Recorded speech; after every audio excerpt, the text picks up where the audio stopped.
नमस्कार, खबर उत्तराखंड देख रहे हैं आप और मैं हूं आपके साथ सपना दीपक मतेशिया। बुलेटिन का आगाज करेंगे। उत्तराखंड में केदारनाथ उपचुनाव जीतने के बाद बीजेपी में जश्न का माहौल है। देहरादून में महानगर कार्यालय से मुख्यालय तक विजय जुलूस निकाला गया। बीजेपी मुख्यालय पर बीजेपी के वरिष्ठ नेताओं ने पहुंचकर कार्यकर्ताओं का उत्साहवर्धन किया। वहीं बीजेपी ने केदारनाथ उपचुनाव में अपने प्रतिनिधि कांग्रेस प्रत्याशी को 5,622 मतों से हराकर जीत हासिल की है। तो वहीं केदारनाथ उपचुनाव में मिली जीत के बाद मुख्यमंत्री पुष्कर सिंह धामी जनता का आभार व्यक्त करने और कार्यकर्ताओं को धन्यवाद देने देहरादून में विजय जुलूस में शामिल हुए। मुख्यमंत्री पुष्कर सिंह धामी ने कहा कि विपक्ष ने भले ही इस चुनाव में नकारात्मक प्रचार किया हो, जनता को गुमराह करने का काम किया हो, लेकिन केदारनाथ की जनता समझदार है और विकास के साथ खड़ी है। वहीं मुख्यमंत्री उसका सिंह धामी ने कहा कि जब भी विपक्ष चुनाव हारते हैं तो उनकी तरफ से बहाना ईवीएम मशीन, धर्म की राजनीति या फिर ऐसे किसी दूसरे मुद्दे पर डालने का काम किया जाता है, जिन्हें जनता ने नकार दिया है।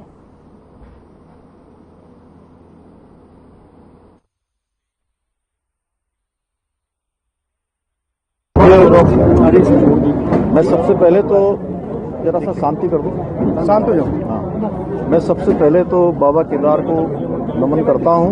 मैं बाबा केदार को नमन करता हूं और श्री केदारनाथ विधानसभा क्षेत्र के सभी देवतुल्य मतदाताओं का हृदय से आभार करता हूं, उनको नमन करता हूं कि उन्होंने भारतीय जनता पार्टी की प्रत्याशी आशा नौटियाल जी को अब तक उत्तराखंड राज्य गठन के बाद वे सभी चुनाव से अधिक मत देकर ऐतिहासिक विजयश्री दी है, अपना आशीर्वाद दिया है। ये जीत हमारे आदरणीय प्रधानमंत्री श्री नरेंद्र मोदी जी की जीत है, जिनके नेतृत्व में 2013 की प्रलय के बाद भव्य केदार और दिव्य केदार का मार्ग प्रशस्त हुआ, वो बनना प्रारंभ हुआ।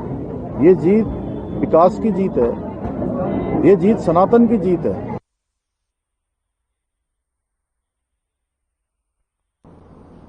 और केदारनाथ उपचुनाव विधानसभा सीट पर जीत हासिल करने वाली बीजेपी ने इस बार एक नया कीर्तिमान स्थापित किया। सीएम पुष्कर सिंह धामी के नेतृत्व में बीजेपी प्रत्याशी को सीट पर राज्य गठन के बाद से अब तक हुए सभी चुनाव में ज्यादा मत मिले हैं। प्रतिष्ठा का सवाल बन चुके इस केदारनाथ विधानसभा सीट पर जीत के लिए सीएम धामी ने पूरी ताकत झोंक दी थी। आपको बताते चले कि जीत के बाद बीजेपी ने रोड शो निकाला, जिसमें सीएम पुष्कर सिंह धामी समेत कई कैबिनेट मंत्री शामिल रहे।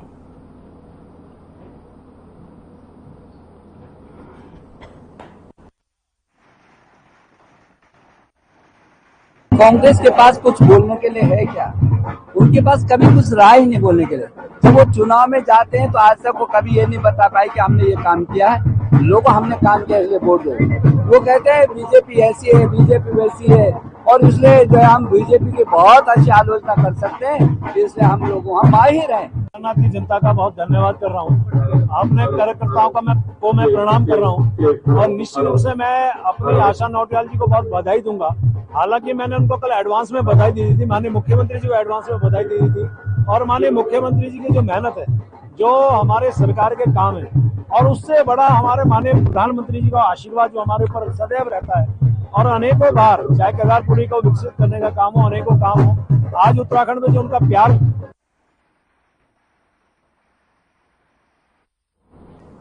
और केदारनाथ विधानसभा उपचुनाव में कांग्रेस को हार का सामना करना पड़ा है, जिसके बाद कांग्रेस ने विधानसभा उपचुनाव में आए जनादेश का सम्मान किया है। साथ ही विजय प्रत्याशी को बधाई देते हुए बीजेपी पर गंभीर आरोप भी लगाए हैं। कांग्रेस प्रदेश अध्यक्ष करण मारा ने ट्विटर पर बयान जारी करते हुए आरोप लगाया है कि बीजेपी ने नामांकन के दिन से ही जो है तंत्र का जमकर दुरुपयोग किया। उनका कहना है कि कांग्रेस लगातार आचार संहिता उल्लंघन की शिकायत चुनाव आयुक्त से करती रही, लेकिन बीजेपी के खिलाफ कोई भी कार्रवाई देखने को नहीं मिली। कांग्रेस प्रदेश अध्यक्ष करण मारा ने कहा कि हमारे प्रयासों के अनुरूप परिणाम नहीं मिले। केदारनाथ विधानसभा में त्रिकोणीय मुकाबले के कारण आंकड़े हमारे पक्ष में नहीं आए। तो देहरादून से तस्वीरें आपको दिखा रहे हैं, जहां पर केदारनाथ विधानसभा उपचुनाव में बीजेपी को जीत मिली है। आशा नौटियाल 5,000 से ज्यादा वोटों से जीत हासिल की है, जिसके बाद से अब कांग्रेस की तरफ से लगातार कटाक्ष किया जा रहा है। कांग्रेस ने बीजेपी पर तंज कसा है। कांग्रेस का यह आरोप है कि बीजेपी जो है तंत्र का उपयोग कर चुनाव जीतती है। हालांकि जो है कांग्रेस ने बीजेपी प्रत्याशी की जीत पर बधाई जरूर दी है, लेकिन इसी के साथ साथ दूसरी तरफ आरोप भी लगाते हुए कांग्रेस अध्यक्ष जो है नजर आ रहे हैं।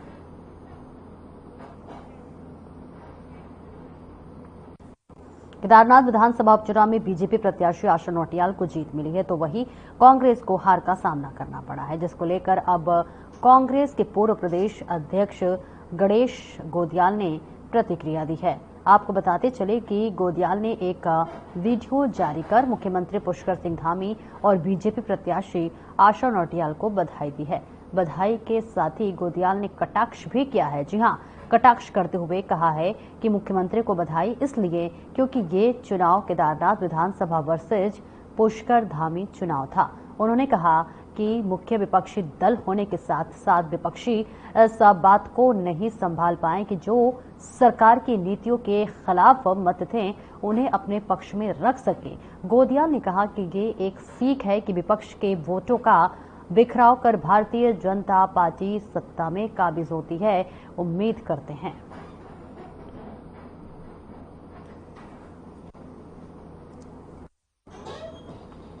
तो देखिए, गणेश गोदियाल का ये बयान सामने आया है। कांग्रेस के पूर्व अध्यक्ष का गणेश गोदियाल का ये बयान सामने आया, जहां बीजेपी की जीत के बाद से ये कटाक्ष किया गया। हालांकि बीजेपी प्रत्याशी को जरूर वो जीत का बधाई देते हुए नजर आ रहे हैं, तो वहीं दूसरी तरफ कांग्रेस के द्वारा बीजेपी पर कटाक्ष किया जा रहा है। कहा जा रहा है कि ये तंत्र का उपयोग किया गया है।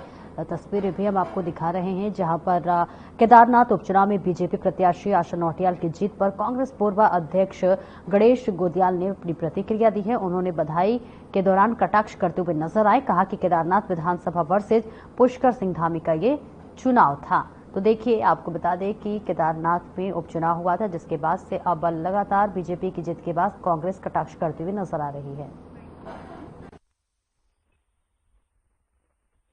केदारनाथ विधानसभा के उपचुनाव का परिणाम आ चुका है। परिणाम आशा नौटियाल जी के पक्ष में है, परिणाम पुष्कर धामी जी के पक्ष में है। मैं आशा नौटियाल जी को उनकी इस जीत पर बहुत बहुत बधाई देता हूं और पुष्कर धामी जी को भी, माननीय मुख्यमंत्री जी को भी बहुत बहुत बधाई देता हूं।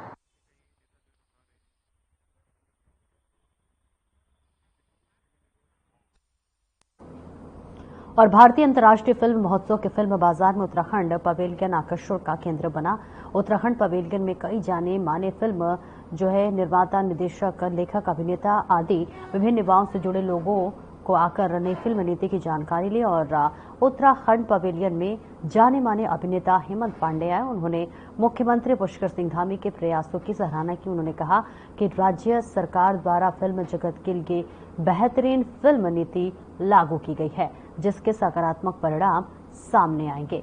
वहीं उन्होंने कहा कि उत्तराखंड पवेलियन पूरे फिल्म बाजार में सबसे ज्यादा आकर्षण का केंद्र बना हुआ है और इस दौरान कई फिल्म निर्माताओं ने उत्तराखंड पवेलियन पर आकर फिल्म नीति की सराहना की है।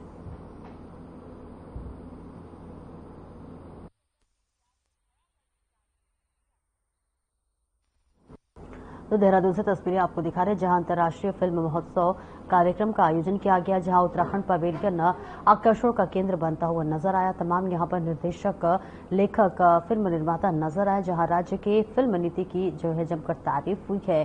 तस्वीरें आपको दिखा रहे हैं देहरादून से, जहां पर उत्तराखंड पवेलियन बना आकर्षण का केंद्र। राज्य के फिल्म नीति की जमकर तारीफ भी हुई और इसी के साथ साथ ये पूरा महोत्सव का आयोजन किया गया था, अंतर्राष्ट्रीय फिल्म महोत्सव, जिसमें तमाम लेखक, अभिनेता और इसी के साथ साथ फिल्म निर्माता भी इस पूरे कार्यक्रम की भव्यता बढ़ाते हुए जरूर नजर आ रहे थे। पूरा कार्यक्रम देहरादून में ये आयोजित किया गया था, जहां पर राज्य की फिल्म नीति की जमकर तारीफ भी की गई है, सराहना की गई है। उत्तराखंड पवेलियन जो है ये एक आकर्षण का केंद्र जरूर बना रहा, तो वहीं यहाँ पर तमाम जो है फिल्म अभिनेता, लेखक और इसी के साथ साथ फिल्म निर्माता का भी यहाँ पर मौजूदगी जरूर नजर आई। अंतर्राष्ट्रीय फिल्म महोत्सव के तहत ये पूरा कार्यक्रम आयोजन किया गया था।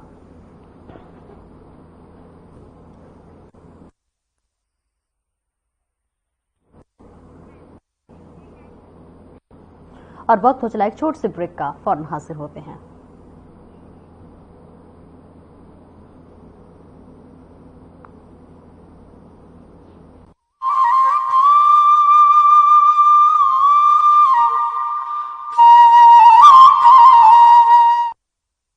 नशा करने के लिए कई लोगों द्वारा एक ही सिरिंज का इस्तेमाल करना HIV के प्रसार का एक बड़ा कारण है। प्रदेश में HIV और एड्स से डटकर मुकाबला करने और इसके प्रसार की रोकथाम हेतु बड़े स्तर पर कार्यक्रम चला रही है उत्तराखंड सरकार। राष्ट्रीय एड्स नियंत्रण कार्यक्रम के तहत उत्तराखंड राज्य एड्स नियंत्रण सोसाइटी पूरे जोरों पर अपनी गतिविधियों का संचालन कर रही है। इंजेक्शन से नशा करने वालों यानी IDU के लिए राज्य में NGO के माध्यम से लक्षित हस्तक्षेप यानी TI प्रोजेक्ट लागू किया जा रहा है। इसके तहत 7 TI NGO के माध्यम से 2000 से अधिक ऐसे लोगों की मदद की जा रही है जो इंजेक्शन से नशा करते हैं। TI कार्यक्रम के तहत इन लोगों को काउंसलिंग, HIV और syphilis screening, abscess management, needle syringe के नुकसान को कम करने वाली सेवाएं जैसी कई जरूरी सुविधाएं प्रदान की जाती हैं। नशीली दवाओं की लत के शिकार लोगों के परिजनों से मिलकर भी उन्हें मोटिवेशनल सपोर्ट दिया जाता है। निडल सिरिंज एक्सचेंज प्रोग्राम यानी NSEP के तहत NGO कर्मी नशीली दवाओं के इंजेक्शन लगाने वालों को नई सुई और सिरिंज मुहैया कराते हैं और पुरानी व इस्तेमाल की गई सुई और सिरिंज एकत्र करते हैं। साथ ही प्रशिक्षित चिकित्सा अधिकारी की देखरेख में ओपियोइड सब्स्टिट्यूशन थेरेपी यानी OST भी दी जाती है। राज्य के सरकारी अस्पतालों में 8 OST सेंटर हैं, जो देहरादून, रुड़की, हरिद्वार, रामनगर, नैनीताल, रुद्रपुर, काशीपुर और सितारगंज में मौजूद है। साथ ही 2 सैटेलाइट OST सेंटर भी हैं, जो दूर दराज के इलाकों में OST की सुविधा देते हैं। इंजेक्शन से ड्रग्स का नशा छुड़ाने को हम हैं तैयार। HIV एड्स रोकथाम को तत्पर उत्तराखंड सरकार। प्रदेश के निवासी जिन खाद्य पदार्थों और दवाइयों का सेवन करते हैं, उनकी गुणवत्ता सुनिश्चित करने की जिम्मेदारी है उत्तराखंड सरकार के food safety and drug administration के मजबूत कंधों पर। और विगत 5 वर्षों से ये जिम्मेदारी बखूबी ढंग से निभा रही है FDA का नवनिर्मित भवन सहस्त्रधारा रोड देहरादून में मौजूद है। ये सरकारी औषधि परीक्षण प्रयोगशाला दवा के नमूनों के परीक्षण में उपयोग किए जाने वाले नवीनतम और अत्यधिक उन्नत उपकरणों से लैस है। दवा के नमूनों में माइक्रोबियल टेस्ट के लिए नए दिशा निर्देशों के अनुरूप एक नवनिर्मित पूरी तरह सुसज्जित माइक्रोबायोलॉजी लेबोरेटरी भी स्थापित की गई है। इतना ही नहीं, खाद्य नमूनों में अवशिष्ट एंटीबायोटिक दवाओं, कीटनाशक और भारी धातुओं का पता लगाने के लिए GCMS, ICP-MS, LC-MS जैसे उच्च स्तरीय उपकरण भी state food and drug testing laboratory में लगाए गए हैं। FDA समय समय पर बाजार से खाद्य पदार्थों और दवाओं के सैंपल एकत्र कर उनकी बारीकी से जांच करती है, ताकि प्रदेश वासियों की सेहत से ना हो कोई समझौता। 2022-23 में 460 सैंपल में से 80 सैंपल गुणवत्ता टेस्ट में फेल हुए। ड्रग्स कंट्रोल विंग ने नियम तोड़ने वालों पर कार्रवाई करते हुए TNC एक्ट के तहत 6 और NDPS एक्ट के तहत 8 मुकदमे दर्ज किए और 36 आरोपियों को गिरफ्तार किया। इसी तरह फूड सेफ्टी विंग ने वर्ष 2023-24 में 355 मुकदमे दर्ज किए, जिनमें से 345 मामलों के फैसले आ चुके हैं। इनमें से 332 मामलों में जुर्माने लगाए गए, जिनकी कुल राशि 1,04,23,000 है। FDA उत्तराखंड, आपके स्वास्थ्य के सच्चे प्रहरी।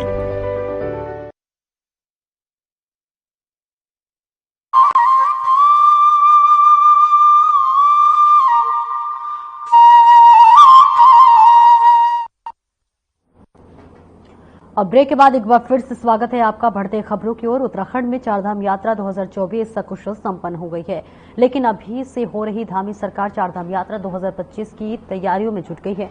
वहीं सीएम धामी ने चारधाम यात्रा को लेकर अधिकारियों को दिशा निर्देश देने शुरू कर दिए हैं। आपको बता दें कि इस साल की चारधाम यात्रा में अव्यवस्थाओं के चलते सरकार की किरकिरी हुई थी, लिहाजा ऐसी गलती या फिर अव्यवस्था दोबारा न हो, इसके लिए सीएम धामी अभी से गंभीर नजर आ रहे हैं।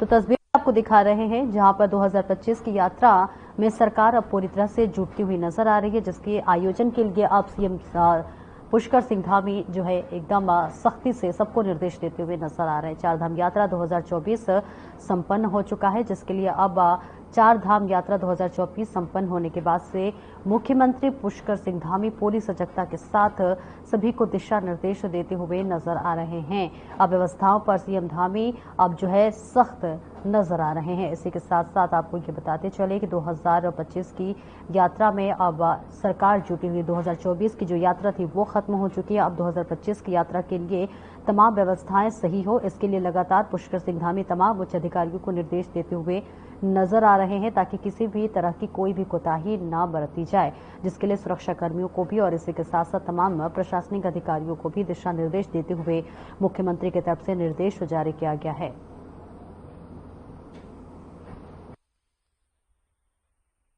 तो यात्रा प्राधिकरण को लेकर आप जानते हैं कि हमारे यहाँ जो चारधाम यात्रा है इस प्रदेश की आर्थिकी की धुरी भी है। इसके अलावा तमाम हमारे यहाँ बड़े आयोजन होते हैं, चाहे कुंभ है, चाहे नंदा देवी राज जात है। तो इन सारी व्यवस्थाओं को, इन सारे आयोजनों को एक सुनियोजित रूप देने, व्यवस्थित रूप देने के लिए एक प्राधिकरण की आवश्यकता महसूस की जा रही है।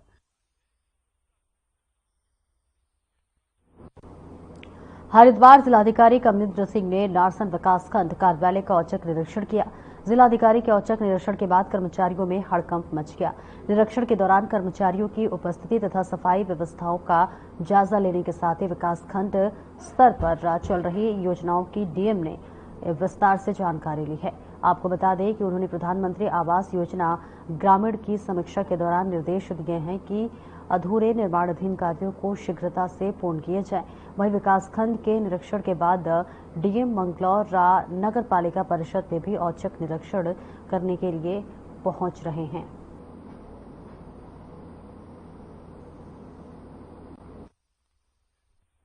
निरीक्षण किया गया है ब्लॉक नारसन का, और इसमें हमने ये पाया है कि जो वित्त आयोग की धनराशि को समय से खर्च किया जाना था, वो अभी प्रथम किस्त की धनराशि भी जो है राज्य वित्त आयोग की खर्च नहीं हुई है।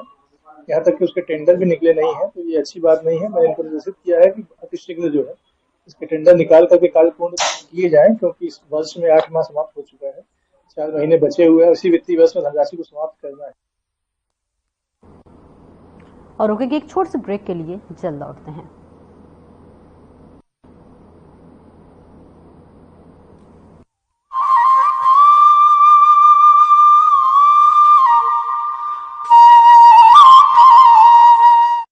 नशा करने के लिए कई लोगों द्वारा एक ही सिरिंज का इस्तेमाल करना एचआईवी के प्रसार का एक बड़ा कारण है।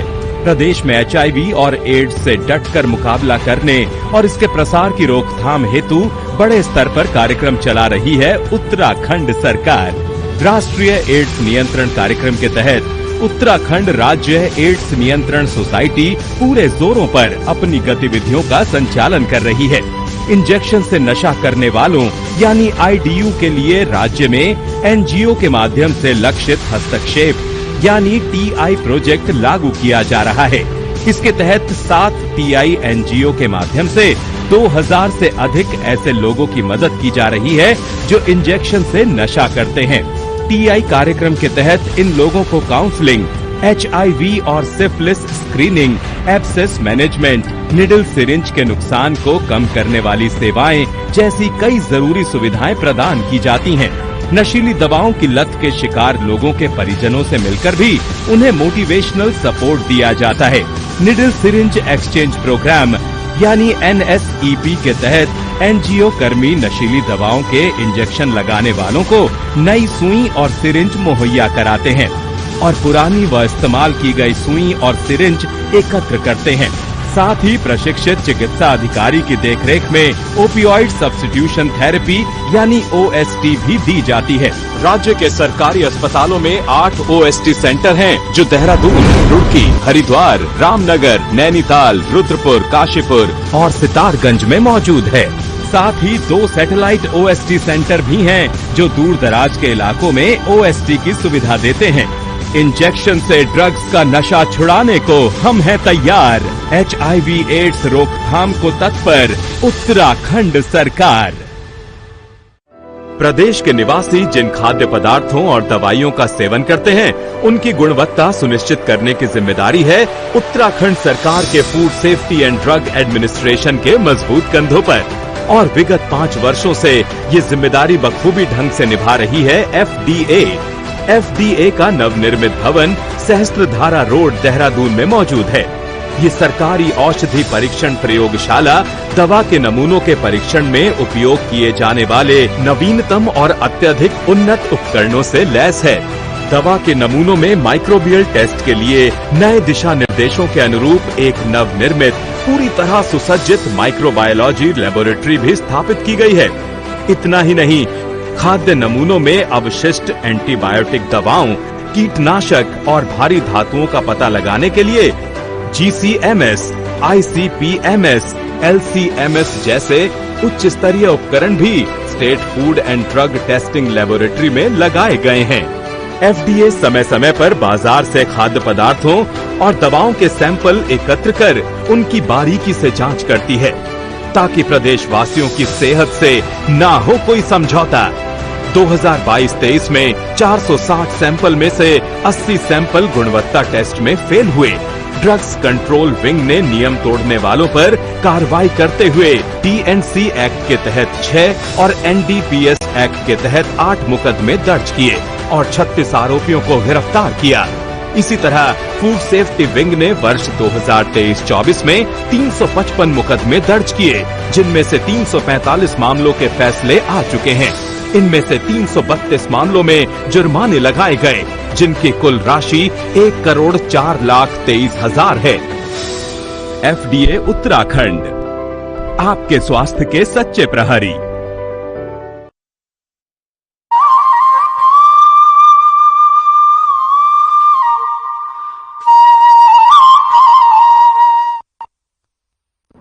अब ब्रेक के बाद एक बार फिर से स्वागत है आपका। बढ़ते हैं खबरों की ओर।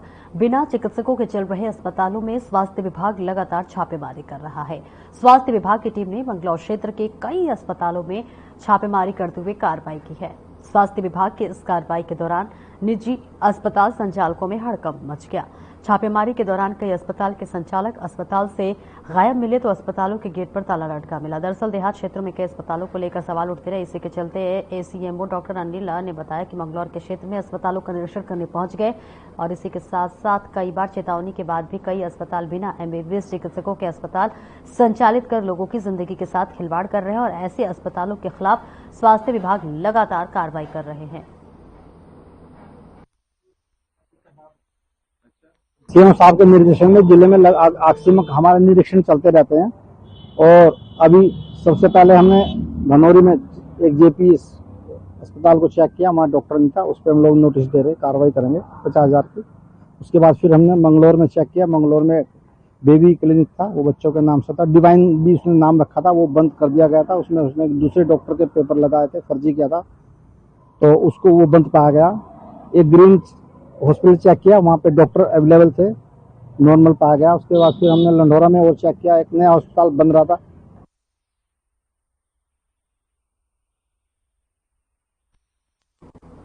और देहरादून के युवा पावरलिफ्टर पृथ्वी सम्राट सेनगुप्ता ने आइसलैंड में आयोजित IPF world open power lifting championship के विशेष वर्ग में कांस्य पदक जीतकर इतिहास रच दिया। और इस बात पर पृथ्वी सेनगुप्ता की मां जो है, आपको बताते चले कि उत्तराखंड के खिलाड़ी पावर लिफ्टिंग में पदक लाया था और इस पर यह कीर्तिमान पृथ्वी रचा। और ये दूसरी तरफ पावर लिफ्टिंग इंडिया के कोच अमन राय बोहरा ने कहा कि आने वाली पीढ़ी के लिए यह भी एक संदेश है कि उनके अभिभावक आगे आएं और पावर लिफ्टिंग जैसे खेल में उन्हें हिस्सा लेने दें।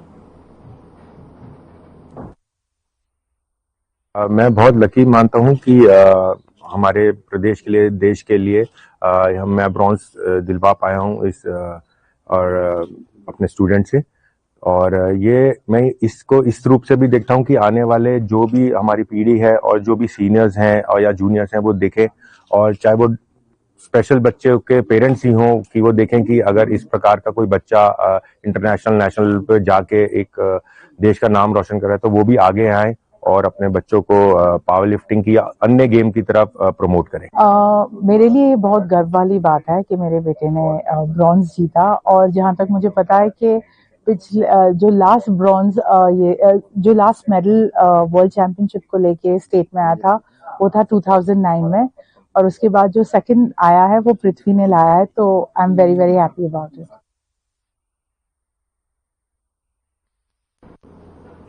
और उत्तराखंड के पर्वतीय क्षेत्रों से अभी तक शिक्षा, स्वास्थ्य और सड़क को लेकर पलायन होता था, लेकिन अब हिंसक हो रहे वन्य जीवों के कारण भी पहाड़ों से पलायन हो रहा है। जानकारी के अनुसार आपको पहले से बताते चले आ रहे हैं कि वन कानूनों के कारण मानव वन्य जीव संघर्ष कम नहीं हो रहा है। वह इसलिए अब इन कानूनों को बदलने की जरूरत है ताकि वन्य जीवों के आतंक से खाली होते पहाड़ी को वीरान होने से बचाया जा सके। जीव संरक्षण का जो कानून है वो भी ठीक है, लेकिन उसके साथ साथ हम किस प्रकार से मानव को बचाने के लिए काम कर सकते हैं, ये भी तो हमारी प्राथमिकता होनी चाहिए, सरकारों की प्राथमिकता होनी चाहिए। वही बहुत अंग्रेजों के जमाने के जो कानून है वन्य जीव संरक्षण के लिए, या जो उससे वाइल्ड लाइफ से जो संबंधित जो कानून है अंग्रेजों के जमाने के चल रहे हैं, उस पर आज का दौर और पहले का दौर, उसमें बहुत जमीन आसमान का अंतर है। इसको देखना पड़ेगा। और जहां तक उत्तराखंड की बात की जाए, जो पलायन का मुख्य कारण है शिक्षा, स्वास्थ्य, उसके साथ साथ वन्य जीव भी पलायन का एक बहुत बड़ा कारण है। फिलहाल इस बुलेटिन में इतना ही, दीजिए इजाजत।